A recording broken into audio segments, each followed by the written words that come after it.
Flop is a word, even a statement that no need a lot of introduction, yet have been a negative description for a wording that no one really wanted to associate with. While in the football world and a point of view, there were more quote flop than we anticipated. Either failed wonder kids, underwhelming signings, or personal antics occurred made the footballers unable to live up to their place expectation. Although there were loads of footballers who seems unreal in their respective club, made them an absolute legend for the clubs. However, ever since they made their massive money move to another club, they failed massively. With the Liverpool number 10 Coutinho probably the best example of that. Instead of that, there were another side of story with several footballers faced really massive criticism, unable to deliver the high reputation in their starting club, but once have a change in their environment and a new league, they since become a world beater for the new club. So in this video, we'll have a look at some of the footballers who since had a flaw in their status and made a resurgence into the great player after switching of the club. In case you didn't know, what is up ladies and gentlemen, I'm Marvin, codename. Welcome to the Code United channel once again. If you in any shape or form stumble to this channel and somehow some way like this kind of content, do please like, share and subscribe to this channel, as each of your precious subscription will be a massive motivation for me to upload new content. And don't forget to ring your notification bell for every new upload.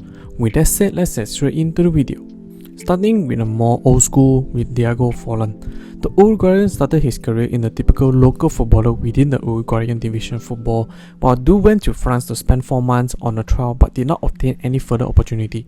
Forlan eventually joined the Argentinian side Independiente, given a strong performance during his stint there, scoring 37 goals under 80 league games. Have many club scouts came for his signature, including Middlesbrough, where both clubs have reached an agreement on a transfer fee of £6.9 million that was paid in the 18 months installment.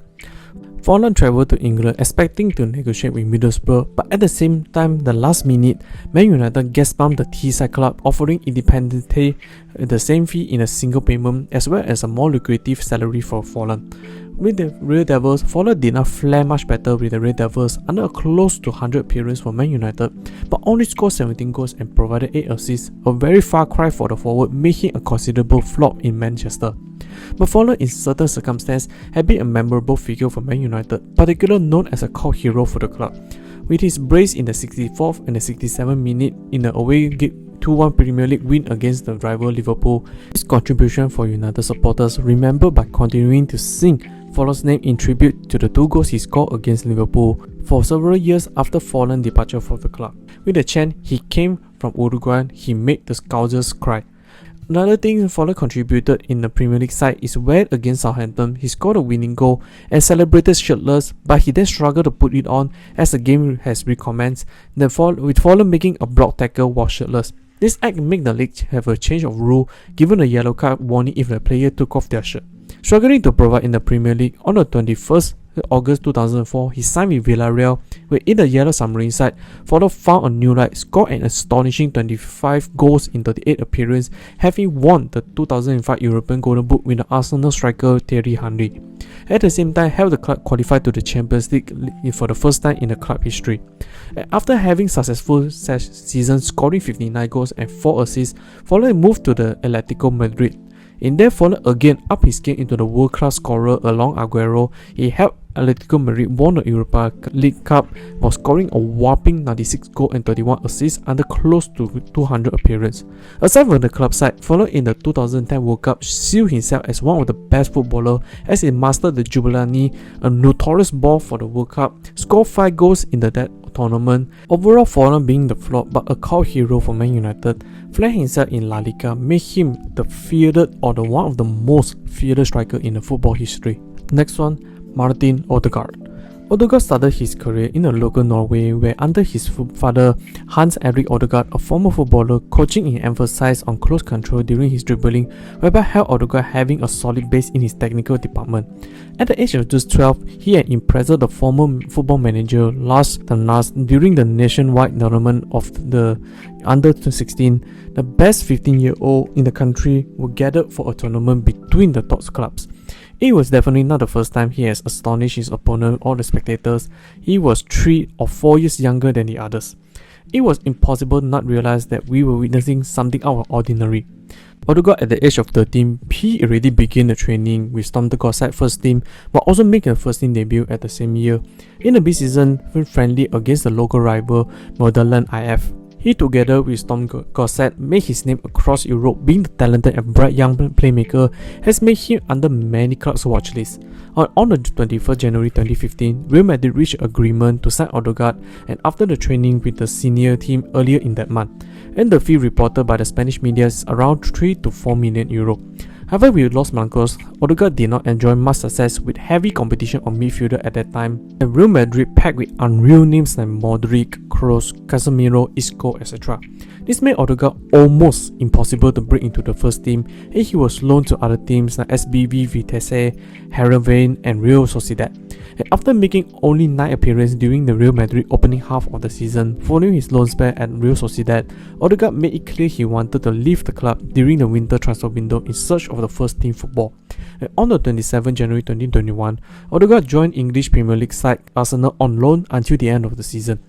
With the Gunners is where Odegaard finally shined, as his admiration to Mikel Arteta's style of play had been well documented, and Odegaard fit Arteta's playstyle like glove, using his vision and playmaking ability helped Arsenal to be one of the best attacking teams.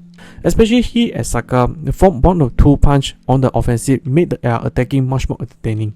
Besides, Odegaard contained high engine work rate and footballing IQ, often lead the Arsenal pressing game to perfection, whereby made Arsenal one of the best pressing teams at the same time.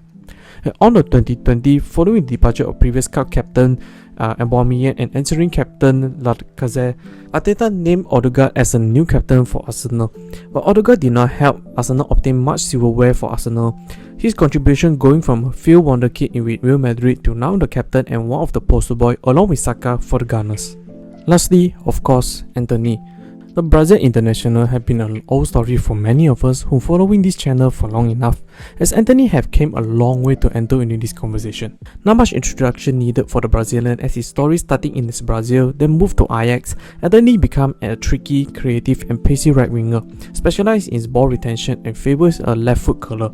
After winning the Eredivisie League Champion collection, a double-digit goals and assists, Antony moves to Man United under and today's timeline one of the most overpaid price of £86 million. This price then made him an absolute target to microscope for each of his performances on the pitch. While Antony made a name for being the first Man United player to score 3 consecutive matches along with a handful of crucial goals, his performance within Man United had been a lot to be desired. Predictable, hot-head and laughable dribbling have been more of a meme than an actual footballer. Despite Antony play under his former Ajax manager, he did not really flare much with the Dutch manager, and the changes in the manager to Marvin certainly did not help his case as well. In the January transfer window, Antony made a loan move to La Liga club Real Betis. In this Spanish club, Antony suddenly made a race in the form due to they provided 12 goal and assist contribution since joining Real Betis. In La Liga, Antony seems a fish entered into water, completely destroyed the flop tag, make him a serviceable footballer. And Antony is able to say the best example how a footballer or a personnel could be a saving grace after a changes in their environment.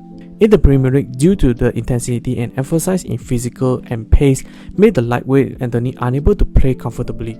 But moving to the La Liga, where the league is much more emphasized for technical ability plus the ball playing, Antony had become a fit to play for them, hence why he was a great example from flop to good player.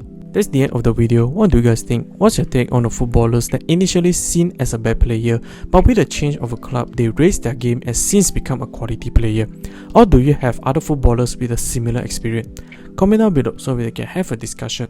Hope you enjoyed this video. I will see you all in the